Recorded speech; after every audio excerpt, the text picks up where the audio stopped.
Hey Western, I'm Michelle. And I'm Rachel. And we're your off-campus reporters. Today we're here with Christina and Lucas, off-campus advisors, and they're going to help us talk about housing. Hey Lucas, now that it's the new year, I'm sure there's a lot of students looking for a house. Even I am. Is there any tips that you could give to Western students? Yeah, as OCAs, we kind of talk about three really big tips to help ease people into moving into a house.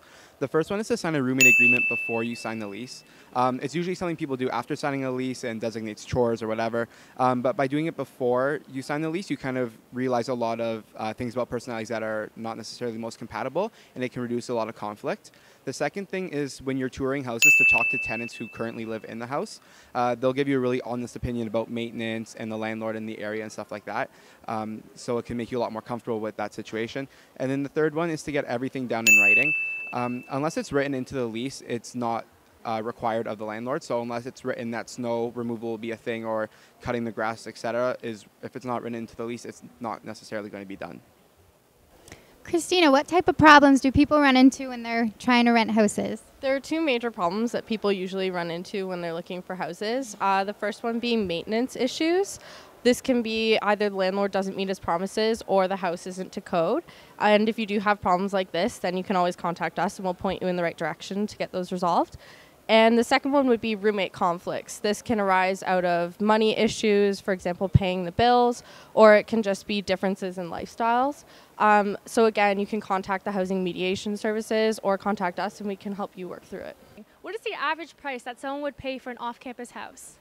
That's a tricky question because pricing for housing varies between how many roommates you have, how far you are from campus, how close you are to the downtown, whether or not utilities are included in your lease. So it can go from $415 up to $500. I know people who pay more. I know people who pay less. So it's a personal thing, and you kind of, with your roommates, have to sit down and figure out what you're comfortable with paying.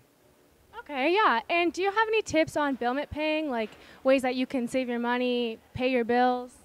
Other than like turn off the light when you leave the room, paying the bills can be a big conflict for roommates if your utilities aren't already covered in your lease. A thing that we recommend is that everybody becomes responsible for a bill. So someone takes on internet, somebody takes on cable, somebody takes on hydro, etc. And then when the bills come in, everybody gives each other the money that they owe for the other bills, if that makes sense. Yeah, that makes sense. And lastly, my only other question was, what if I go home in the summer and I'm still paying for housing? Is there something I can do, like someone live in my house, or do I pay less? Yeah, subletting is definitely an option. Subletting is when somebody takes your spot in the house for a couple of months and you take the money from that. Subletting in London is very competitive. A lot of students are trying to stay. So you won't make your money back. You're going to have to like drop your price decently if you want somebody to stay in the house. On top of that, you are responsible for the actions of your subletter. So if that person comes in and they put a hole in the wall, that's something that you're responsible for. So it's really important to sign a sublet agreement with your subletter. It's not a legally binding document, but it still holds them accountable for their actions. Where can people go to find more information about housing? The website for off-campus housing is offcampus.uwo.ca, and this is where you can find rental listings and just a lot of helpful tips for living off-campus. Awesome. Well, thanks for coming, guys. It's been great. Once again, I'm Rachel. I'm Michelle. And we're your off-campus reporters.